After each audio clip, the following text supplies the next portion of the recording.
El doctor Raúl Alba, él es biofísico químico, y con eso ya les dije su currículum. Es biólogo, físico y químico. No, tenía yo un chiste, pero no lo voy a decir. Él es catedrático de la UAM, de la Universidad Autónoma Metropolitana, actualmente en descanso obligatorio. Es profesor investigador y ha estado en la UAM por casi 30 años, ¿no? 35 años. Ya tiene casi un número de inventario, el doctor. Adicionalmente es fanático del espacio, es un space geek literal, y se saben muchas anécdotas muy interesantes sobre temas espaciales. Escogimos este tema para complementar un poco los anteriores que han hablado de historia, de cuestiones legales, y queremos ver cómo ha ido el desarrollo de la tecnología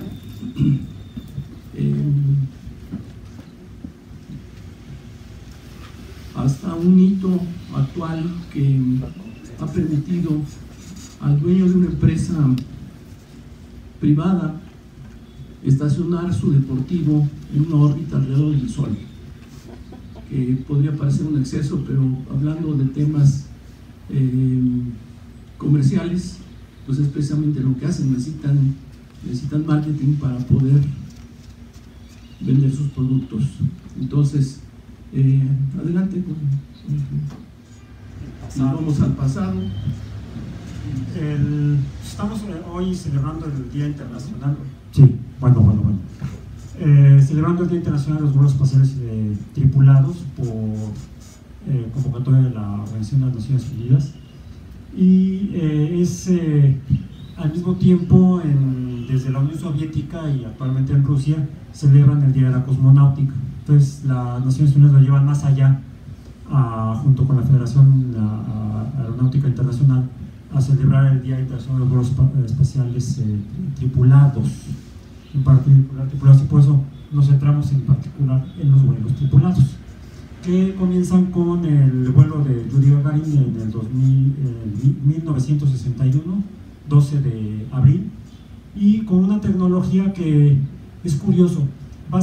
Básicamente no ha cambiado en el concepto fundamental de la filosofía de misiles soviéticos desde hace más de 60 años. Desde 1957, con el lanzamiento de Sputnik, el tipo de lanzadores viene siendo prácticamente en configuración la misma, salvo mejoras electrónicas, por supuesto, de sistemas de cómputo, de control, y de lo que son los 4 conjuntos de impulsores inferiores. Lo único que se ha modificado es lo que está en la primera raya horizontal para arriba, donde en la parte superior iría precisamente la actual nave Soyuz. Entonces eso es pasado, es lo interesante que es el pasado. Y pasamos a la siguiente clic, y ahí va a aparecer. Esto fue lo que dio lugar precisamente a que los Estados Unidos fueran persiguiendo a los soviéticos entonces, y al desarrollo de la tecnología de cohetes norteamericanos de origen alemán, con la ingeniería desarrollada por Werner von Braun durante la Segunda Guerra Mundial. Él, trabajando para el ejército, desarrolla el cohete que está justo a la izquierda del motor. Lo que se ve ahí es el motor, esa cosa amorfa, es la parte superior de un F-1 de un cohete que llevó a los humanos a la Luna, el Saturno V. A la izquierda se ve un pequeño cohete que es el Redstone, con el que los norteamericanos comenzaron a perseguir a los soviéticos. En mayo, al mes siguiente del vuelo de Gagarin, el vuelo orbital de Gagarin, los norteamericanos lanzaron a Alan Shepard, ¿recuerdas? En una cápsula Mercury, en un vuelo suborbital de 15 minutos del Cabo Cañaveral al Océano Atlántico. para finalmente alcanzar a hacer lo que los soviéticos hicieron en el 61 en abril, de al menos una órbita alrededor de la Tierra. Y aquí, para que nos demos una idea, traje un modelo de Tierra. Esa órbita baja, ya tuvo que pasar 100 kilómetros de altura para llegar formalmente al espacio, lo que se conoce como la línea Kármán. Cualquiera que llegue a la línea Kármán oficialmente es astronauta o cosmonauta o viajero del espacio. Y para que nos demos una idea de qué tan lejos es de la Tierra tiene un diámetro de 12.000 kilómetros, más o menos, es el diámetro, de aquí a acá. 100 kilómetros es casi la pelusa del estambre con el que está hecha esta semiesfera, esta Tierra. Entonces, no es muy lejos, pero tampoco es fácil. Se requiere alcanzar una velocidad de 11 kilómetros por segundo.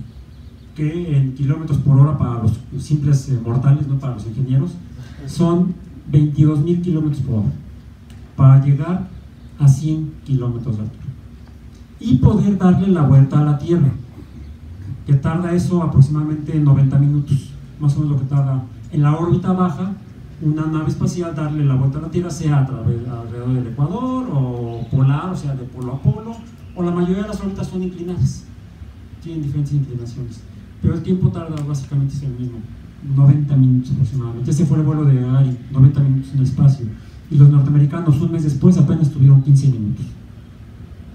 Hasta el año siguiente, John Glenn, en el cohete que está a la izquierda, el primero, de izquierda a derecha, que es un cohete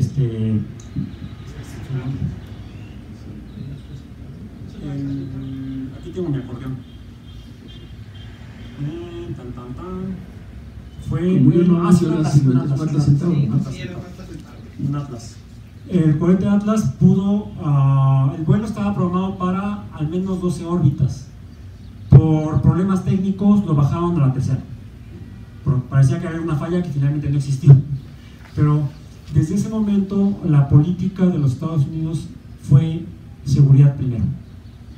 Los soviéticos no sabemos porque el programa era secreto, a diferencia del programa norteamericano, que siempre fue público, con las cámaras en transmisión nacional y hasta mundial. Entonces uno podía ver los Kaputniks norteamericanos, cada que un cohete no estallaba.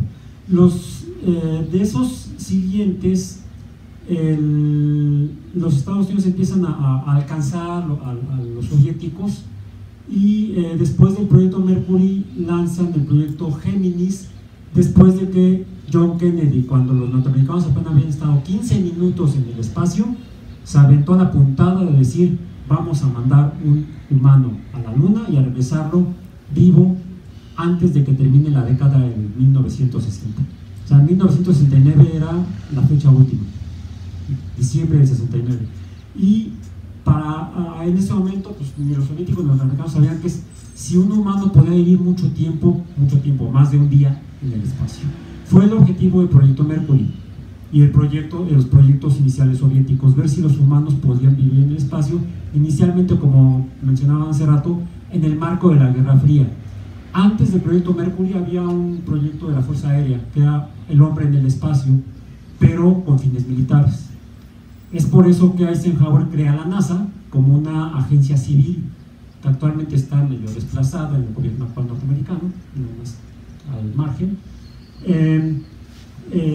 Y es por eso que ya tenían desarrollada el principio de la cápsula que está arriba del cohete, que está al extremo derecho, la cápsula Géminis, que fue usada para ver si los humanos podían durar el tiempo suficiente para ir a la luna y regresar. ¿Cuánto tiempo tarda eso?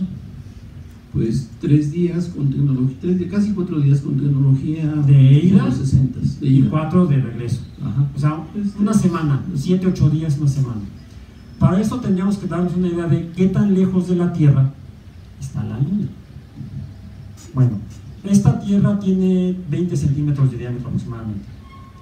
La distancia de la Tierra a la Luna son 384.000 kilómetros, lo que equivale a, de aquí, 6 metros para allá, o alrededor.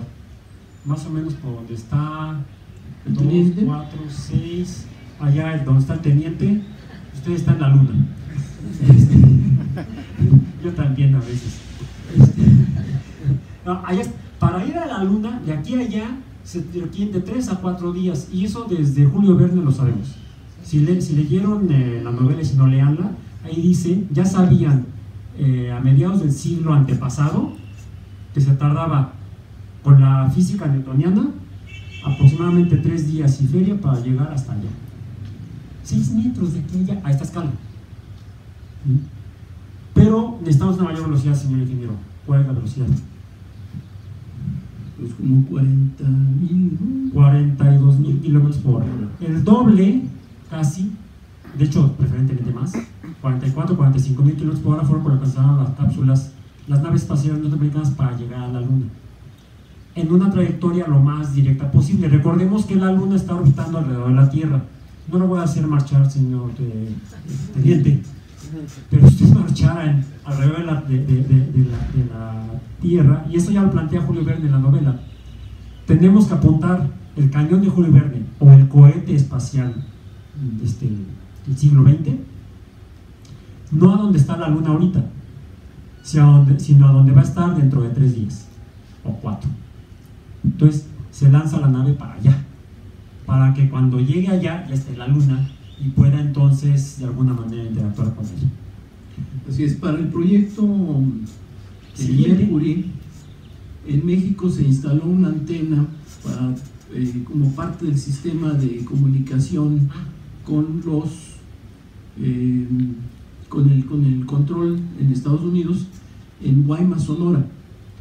Se hizo todo un complejo del cual nada más quedan los cimientos, y de esa manera en el 62, gracias a un convenio que se hizo con la NASA en esa época y el presidente López Mateos, y coincide con el establecimiento de la primera agencia espacial, la Comisión Nacional del Espacio Exterior, en 1962.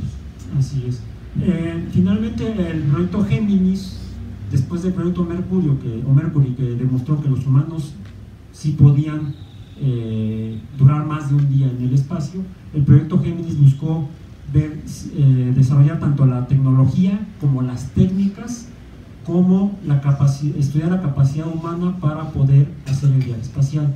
Eso fue lo que llevó a que durante las misiones Géminis los norteamericanos practicaban las actividades extravehiculares que se hacían con trajes similares a ese, solo que con mayor resistencia. Son prácticamente globos inflables altamente resistentes a resistir daños mecánicos, y fue así como en 1965.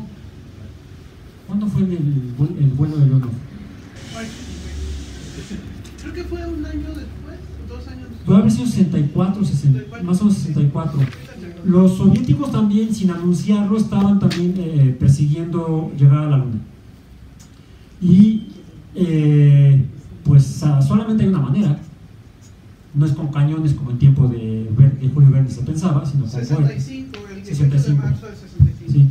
Entonces, la estrategia de ellos fue la misma, solo que con su propia tecnología, y tenían que probar las técnicas para la actividad extravehicular. Es por eso que, ¿otra es la fecha? En 18 de marzo del 65. Marzo del 65, Alexei Leonov sale de la nave espacial y prueba los trajes, las maniobras en el espacio. Se da cuenta que, más bien, no se acordaban que existía la primera ley de Newton, de que todo permanece en movimiento, en reposo, a menos que algo lo perturbe, algo que le cambie el movimiento. Y cuando sale, de repente se da cuenta que no se puede desplazar de nuevo hacia la nave más que jalando. Y además olvidaron los soviéticos las leyes de los gases. Todos los gases se expanden, entonces su traje se convirtió casi en un globo. Los guantes se inflaron de modo que ya no podía flexionar los dedos, y estuvo a punto de no poder regresar al interior. Tardó más, y entonces tardaban más tiempo en regresar a la atmósfera, y cuando finalmente logran regresar a la atmósfera, los 2 cosmonautas cayeron lejos del lugar donde estaba esperado su regreso. Entonces estuvieron perdidos casi una semana en los montes Urales, hasta que finalmente lo rescataron. Por eso es que los pilotos de pruebas soviéticos norteamericanos fueron los primeros astronautas y cosmonautas militares entrenados para sobrevivir en casos extremos de crisis. Mis respetos a la milicia mexicana. Sí. Ahí lo que llamamos el Saturno 5, que fue el cohete desarrollado por ingenieros alemanes y norteamericanos encabezados por von Braun para hacer ese viaje a la Luna. Pero eso es el pasado. También puse esta imagen aquí porque es el diseño conceptual del viaje a la Luna. Este es un pizarrón que está en el Museo de un Centro Espacial en Estados Unidos, en donde demuestran de manera muy simple en qué consistió el desarrollo de toda la tecnología asociada al viaje para llegar a la Luna, que era von Braun quería hacer un cohete que llegara directo desde la Tierra a la Luna y regresara, y que aterrizara así. Sí, así como los de Elon Musk ahora, los SpaceX. Y afortunadamente unos ingenieros de NASA lo convencieron de que era mejor llevar un cohete con varias etapas y un orbitador alrededor de la Luna y un módulo de descenso, ¿no? Entonces, así con GIS sobre un pizarrón está, es el reflejo de la ventana del museo. Sí, gracias. No sé si eres... Precisamente, no estaba jugando con un ingeniero.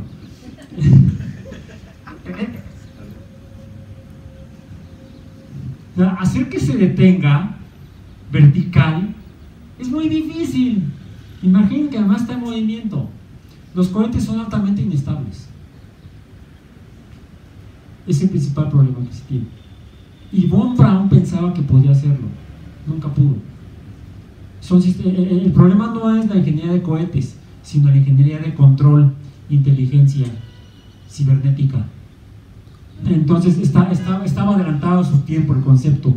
No había las computadoras ni el software que corrían las computadoras.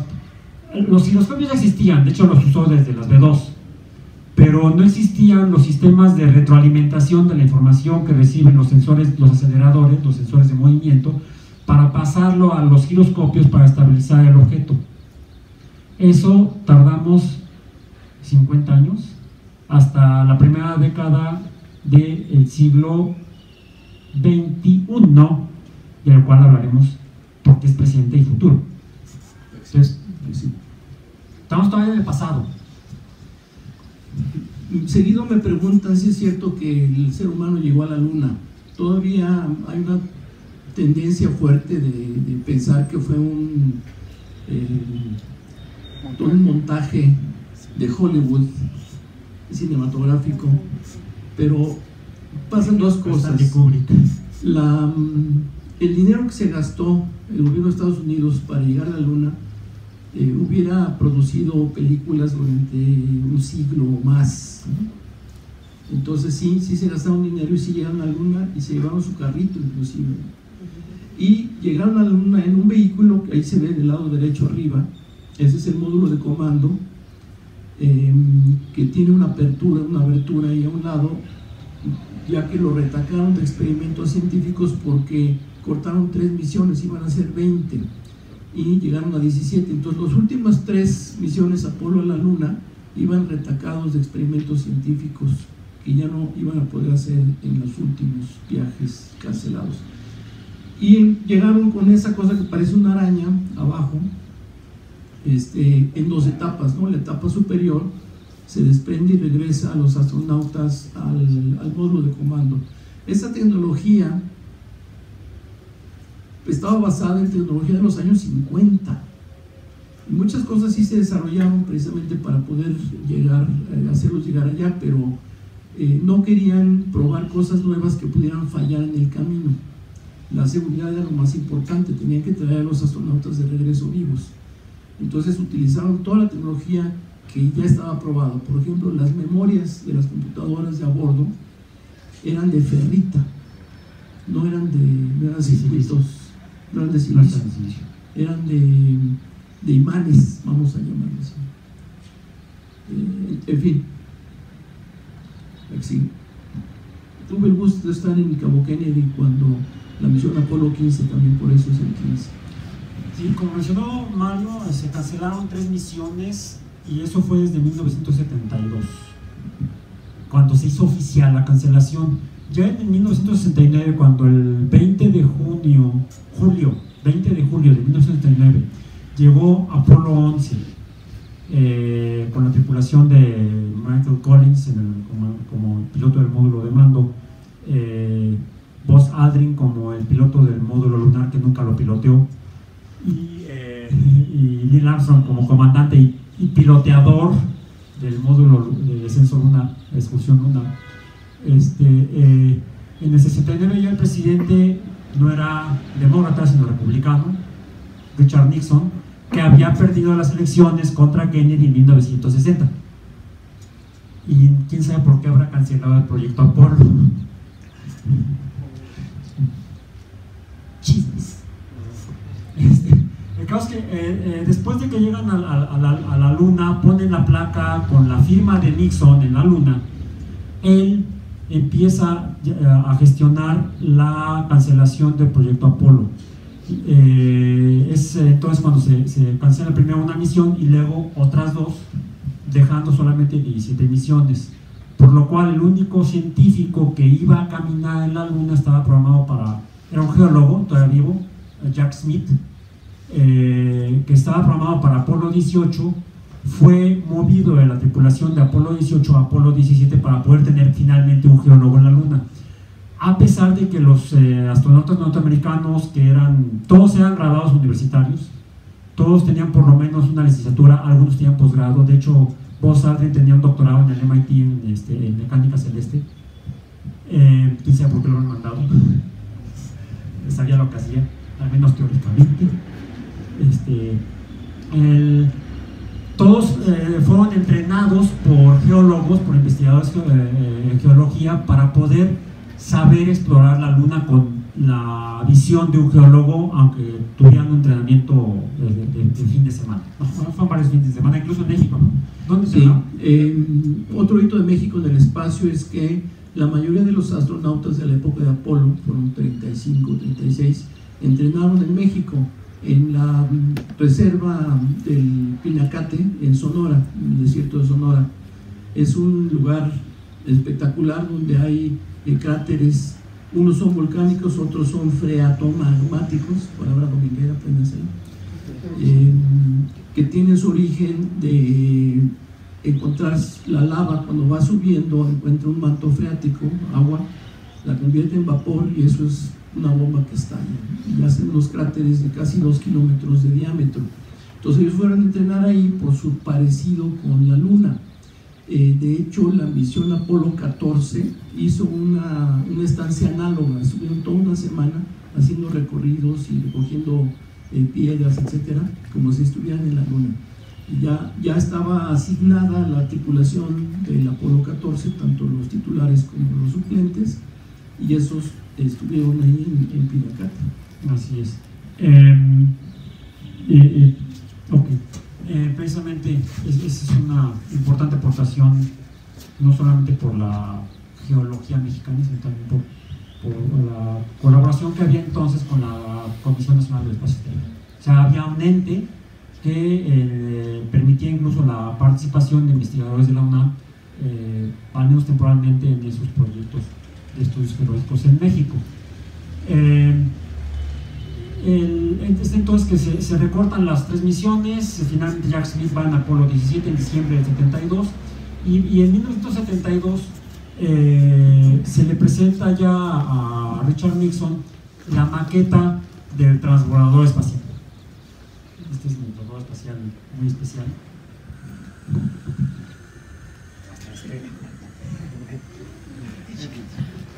Este es de bolsillo. Lo tengo más para ilustrar algunas cosas. Entonces, eso es en el 72, cuando el Congreso de los Estados Unidos aprueba el acta o la ley del sistema de transporte espacial, que es la que legalmente le da la orden a la NASA de haga usted el proyecto. Y justifica la asignación de presupuesto, el cual ya era el 5% del que había tenido previamente en 1965. Se fue reduciendo desde 1965 al final de la década paulatinamente el presupuesto para la NASA, para hacer todo lo que hacía la NASA: exploración terrestre, exploración marítima de la Tierra, exploración planetaria. Ya estaba en proyecto varios telescopios espaciales y las ondas espaciales para el estudio del sistema solar. Aeronáutica también, en apoyo a la aviación civil, no solamente militar, y por supuesto los viajes espaciales tripulados. El cambio en la política que al día de hoy sigue rigiendo principalmente los vuelos espaciales tripulados en Estados Unidos es esta política planteada por Richard Nixon en 1969, entre 1969 y 1972. Casi no se ha modificado. Y en 1982 se establece ya como la política espacial norteamericana. Entonces, en el 72 se aprueba, se empieza a desarrollar el concepto de una nave reutilizable para el uso comercial de la órbita baja, ya la pelusa alrededor de esta Tierra, ¿sí? Para poner satélites de comunicaciones, para poner satélites de estudios terrestres como los Landsat y otros que venden servicios a todo el mundo. México compra servicios de Landsat, por ejemplo, algunos muy importantes se mencionan a partir de infraestructura que maneja la Secretaría de Marina, por ejemplo, que comparte con la Secretaría de la Defensa, la Secretaría de Agricultura y Recursos Hidráulicos, Conavio. Usamos tecnología espacial prestada o rentada o no propia, necesitamos nuestra propia infraestructura espacial. Y también gratuito. Bueno, esto es algo interesante. México, del erario, destina un porcentaje importante a la compra al pago de estos servicios y a la compra de la información. Pero tenemos una ventaja: las empresas internacionales le venden al gobierno mexicano esa información de alta resolución de imágenes, por ejemplo, de la Tierra, que es carísima, pero se la vende al gobierno mexicano al 1% del precio comercial. Y mucha de ella no se usa. Eso es lo más grave. Y que nos la están dando casi regalada y no la estamos usando. Tenemos que hacer mucho trabajo de colaboración con las instituciones académicas del país. Sí, estamos colaborando ahí con el doctor Alba, tu tocayo de apellido. No, son nada más colegas, no parientes. Somos de la misma especie humana, creo. Sí, entonces, nada más para resumir cómo fue la cronología. 1976, finales del 76, se termina el primer prototipo para pruebas atmosféricas. Siguiente. El Enterprise, que recibe el nombre por la serie de televisión de Viaje a las Estrellas, y se presenta al público en el 77. Se pone a prueba atmosférico durante 2 años. En cuanto se certifica que es factible, se da la orden para la construcción del primer orbitador, que es el Columbia. Se presenta, sale de la planta en 1979, se somete a pruebas y vuela por primera vez el 12 de abril de 1981, exactamente 20 años después de Gagarin. ¿Sí? ¿Coincidencia? Mera coincidencia, no. Mera coincidencia política. Y que luego ha dado lugar a fiestas mundiales.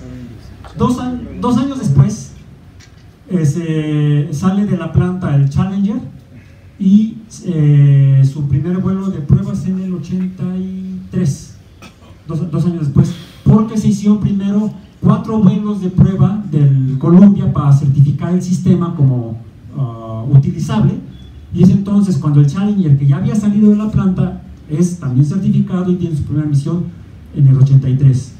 En el 84 sale a su primer vuelo de prueba el transbordador Discovery, y en el 85 el cuarto de la flota originalmente de 4 orbitadores, el Atlantis, en el cual en el mismo año, en el 85 en diciembre, salió el doctor Rodolfo Neri. Y los primeros 2 satélites, bueno, en el Atlantis voló el segundo satélite mexicano, el Morelos 2. Ese lo fue puesto en órbita durante el mismo vuelo de nuestro astronauta. Entonces, los republicanos, Nixon, eran felices, tenían su traslado, aunque ya había renunciado Nixon, por supuesto, ya habían perdido una elección con los demócratas con Carter y regresaron después con Reagan, década de los 80s, que impulsó mucho los proyectos espaciales tripulados como negocio. Entonces fue cuando se hizo el trato con México para lanzar precisamente los Morelos. Parecía todo un éxito, 4 orbitadores, debían volar 1 cada mes, pero nunca se alcanzó esa meta. Y estas presiones sobre la NASA dieron lugar a que... No se alcanzó la meta porque la complejidad de los aparatos era tal que el tiempo de rehabilitación después de un vuelo, en vez de ser de un mes, fue de como 3 o más. Más de 3 meses, y además salió más caro el caldo que las albóndigas. Así es, se iban a ahorrar supuestamente porque era un sistema reutilizable, finalmente no se logró. Entonces, pero había la presión económica y comercial por parte del gobierno de los Estados Unidos. Eso dio lugar a que en 1986 el Challenger en enero del 86 tuvieron una falla fatal. Eso fue en el 86. Después de esa fecha, algo que sucedió fue que ya los soviéticos también estaban trabajando en su propio sistema de transporte espacial. No hay nada nuevo en la tecnología espacial, son cohetes, y después de hacer varias pruebas los soviéticos llegaron a la misma conclusión que los norteamericanos. La manera más práctica de hacerlo es con esta forma.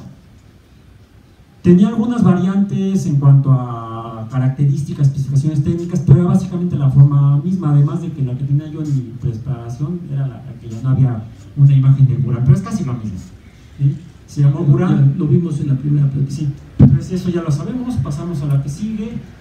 Dada la destrucción del Challenger, el Congreso de los Estados Unidos aprobó la construcción de un reemplazo que voló finalmente en 1991, el Endeavour. Entonces se volvió a tener la flota de 4 orbitadores para tratar de alcanzar en la medida de lo posible acercarse un poquito más a las metas originales del sistema de transporte espacial. Sin embargo, en 2003, al reingreso por una falla durante el despegue, un daño durante el despegue, Columbia también tuvo una falla fatal. Y eso llevó a la cancelación del sistema de transporte espacial por el presidente George W. Bush. ¿Sí? Se canceló finalmente en 2008, después del análisis del desastre. Se canceló el sistema de transporte espacial y se planteó a la NASA: ¿y ahora qué hacemos? Por si no vamos a poder ir al espacio. Ok, entonces rápidamente, ¿qué es desde entonces, cuál es el presente y cuál es el futuro?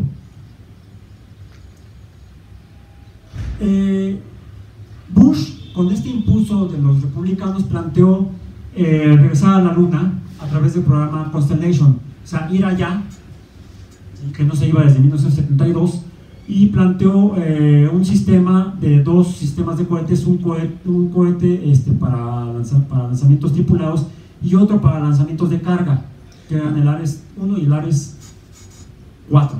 Aprovechando el desarrollo de la tecnología para el transbordador espacial, la columna esa que se ve ahí abajo del cohete, la parte de arriba es combustible líquido y abajo es combustible sólido. O sea, una tecnología desarrollada a partir de la experiencia de los sistemas previos. Salió también muy caro, se atrasó, y en 2009 fue cancelado por la administración Obama, porque estaba atrasado y sobregirado en los costos.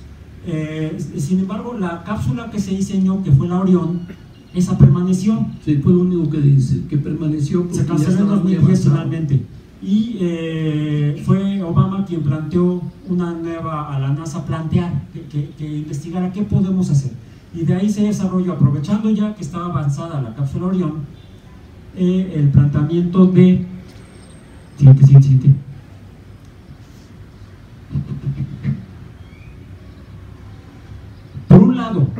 Ya teníamos desde 1999 la Estación Espacial Internacional de Colaboración Internacional. Y la única forma de llegar era con los cohetes soviéticos, originalmente ya rusos entonces. En el camino, en el mismo tiempo, ya China estaba impulsando su proyecto, como ya mencioné hace un rato, y desarrolla la nave Shenzhou, lanzada por los cohetes a marcha larga, en español marcha larga, o larga marcha. Y los Estados Unidos plantean entonces el sistema de lanzamiento espacial, o SLS, que actualmente sigue en desarrollo. Está un poco sobregirado y un poco atrasado, pero no tanto, y no ha sido cancelado hasta ahora. Es el presente. También desarrollado con base en tecnología de la experiencia previa y de los programas espaciales que siguen. De hecho, ya en 2014, casi presente, se hizo el primer vuelo de prueba por un cohete Titan Heavy, de una cápsula, de un prototipo de cápsula Orión. Para que no me acusen de piratería, hice el dibujito mejor en lugar de poner la imagen. La cápsula fue no tripulada, llevaba un sinfín de sensores y animales experimentales para ver la radiación. Eso es otra vez planteando el viaje. Al llegar a la Luna se le llama espacio profundo, y más allá, espacio más profundo. Como por ejemplo a Marte, que ya lo había planteado también Bush, lo replantea un poco de manera tímida Obama, pero eso es ir. Si la Luna está a 6 metros, Marte está a 1 kilómetro. Entonces se requieren probar sistemas. Y eso es el objetivo de la cápsula Orión. No es para darle la vuelta a la pelusa, sino para ir al espacio profundo. Para ir a la órbita baja, planteó la NASA, en la administración Obama, el programa de Orión. Es el programa Orión, ¿no? Es el programa comercial espacial de tripulaciones comerciales, o de naves para tripulación, naves comerciales para tripulaciones. El Commercial Space Program. Commercial Space Program, que concursaron 3 empresas: SpaceX, Boeing y Blue Origin. No, la que hizo la del Dream Chaser es no, es otra empresa. Sierra Nevada desarrolló, derivado del transbordador espacial, con el concepto de cuerpos de sustentación se llama, la nave Dream Chaser. En su última prueba en Edwards tuvo una falla, y eso llevó a que no fuera aprobado por NASA, no fue certificado por NASA. Entonces se aprobaron solamente los proyectos de la Dragon de SpaceX y el CST, actualmente Starliner de Boeing, que son la semana pasada, siguientes imágenes por favor, hace 2-3 semanas, la Crew Dragon, la nave Dragon para tripulación, ya hizo un vuelo de prueba no tripulado con humanos, sino con una tierra parecida con manitas, no tejida a mano, y con un dummy con el traje espacial de SpaceX, y con un montón de sensores. Estuvo 3 días en la estación espacial y luego regresó y cayó en el Océano Atlántico. De ahí la recuperaron y ahorita está en revisión para certificación. Allá arriba a la derecha se ven a los astronautas en la Estación Espacial Internacional entrando a la cápsula con respiradores para evitar cualquier problema que se hubiera generado algún gas extraño en la atmósfera de la cápsula. Finalmente no hubo nada raro, nada extraño hasta el momento, y se regresó a tierra.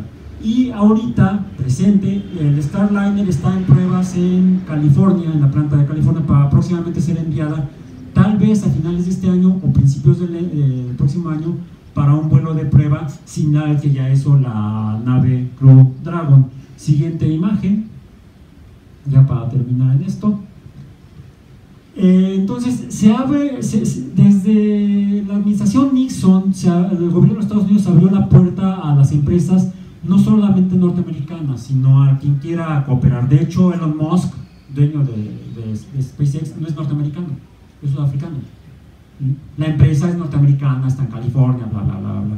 Pero Los sistemas de apoyo, el módulo de servicio de la cápsula Orión fue desarrollado por la Agencia Espacial Europea y ahorita ya está en el Centro Espacial Kennedy en pruebas de certificación para ser probada en próxima fecha. Las empresas aeroespaciales, las que ahorita ya están al menos con vuelos de prueba, o sea que son casi una realidad, son SpaceX, al menos hasta el Falcon Heavy. Ayer ya, después de un vuelo de prueba consiguió la certificación, ayer hizo su primer vuelo comercial, ¿sí?, con todo éxito hasta el momento.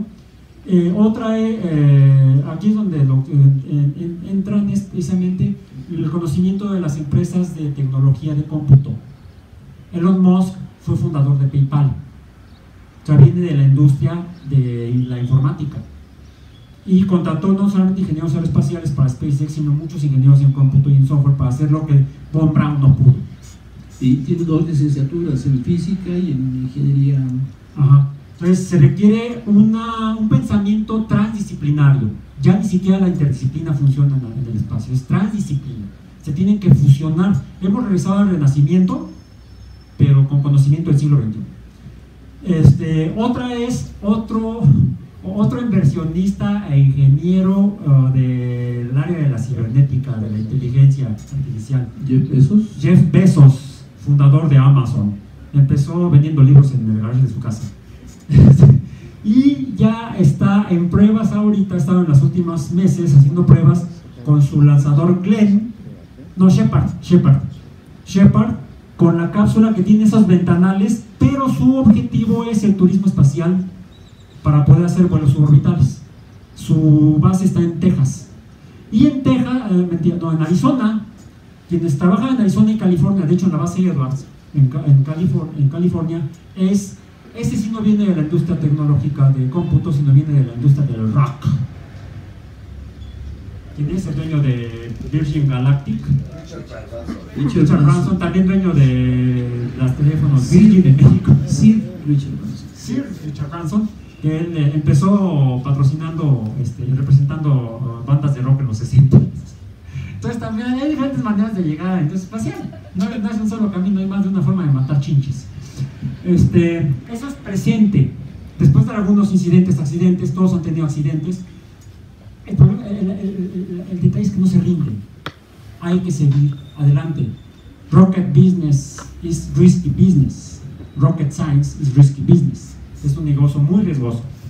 Y las naciones, ya lo mencionaron, han seguido, y no solamente la India, sino en la siguiente vemos, sí, en un mundo terminado, ya lo dijeron. Actualmente Rusia está desarrollando una nueva cápsula, y la PPTS no tiene todavía nombre comercial. ¿Te refieres a una nave espacial? Una cápsula espacial. Nave espacial. Es una nave espacial. Los astronautas y los cosmonautas siempre están peleados con los fabricantes porque ellos quieren ir en una nave espacial, no en una cápsula, encapsulados como si fueran atunes. Hamina Khan. El primer chimpancé norteamericano que llegó al espacio se llamaba Ham. Entonces decían que era un jamón en una lata. Hamina Khan, jamón enlatado. Entonces, los cosmonautas, su nave espacial futura, pues está programada para 2024, será esa, todavía no tiene nombre. La India tiene ya no solamente sistemas de lanzamiento, sino naves espaciales. Han hecho vuelos con monorresus, ¿sí? Han hecho al menos 3 vuelos experimentales con monorresus desde 2013 a la fecha. Y la India pues está, como ya mencionaban, orbitando Marte, orbitando la Luna. Entonces, actualmente son empresas y naciones las que están empujando. Y como nación y como empresas no podemos quedarnos atrás. Y con esto terminamos. Bueno, la última lámina es por la dificultad que tiene la exploración planetaria. Ayer, un episodio más de un intento fallido.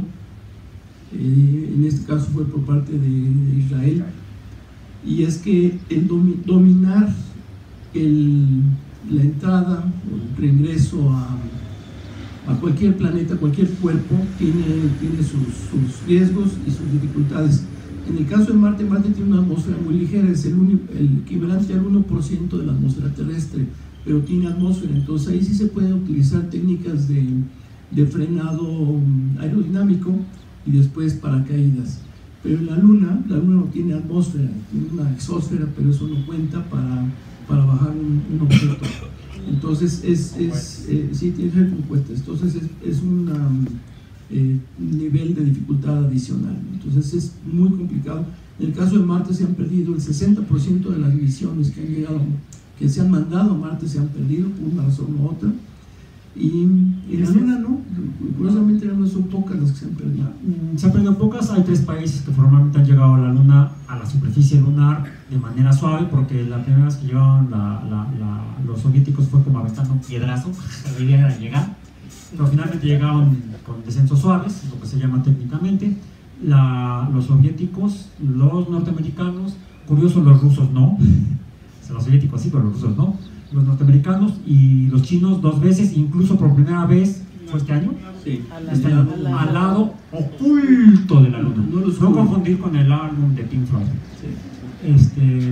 Entonces, y en Marte solamente a descenso lo han probado los británicos, lo han probado los soviéticos, lo han probado los rusos y solamente los norteamericanos lo han logrado. Y además con robots móviles, no solo sésiles, palabra dominguera para inmóviles. Gracias doctor por esta amplia explicación. Con eso terminamos. Muchas gracias. Su servidor es Mario Arreola de la Agencia Espacial Mexicana y Raúl Alba de la Universidad Autónoma Metropolitana. Nos están viendo. Sin embargo, se mueven.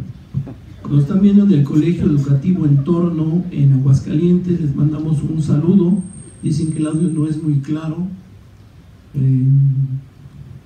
Houston, no nos escuchan en Aguascalientes. Y damos paso entonces al siguiente grupo de conferencistas. No sé si hay alguna pregunta, ya no tenemos tiempo, pero aquí el maestro. Una observación aquí: cuando esta analogía de que estamos a 1 kilómetro de Marte, pues depende de dónde esté Marte. La distancia más corta, cuando estamos del mismo lado del Sol. Sí, porque Marte se mueve junto con la Tierra alrededor del Sol. Sí, nada más para precisar esto. La Tierra está a 150 millones de kilómetros del Sol. Marte está a 200 kilómetros del Sol. Es decir, la diferencia entre Marte, el radio de la órbita marciana y la órbita terrestre al Sol son esos 55 millones de kilómetros.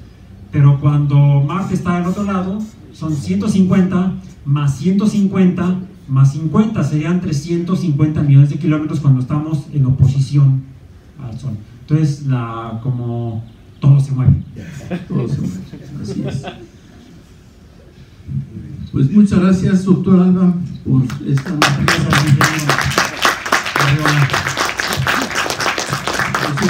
les di su reconocimiento a los ponentes anteriores.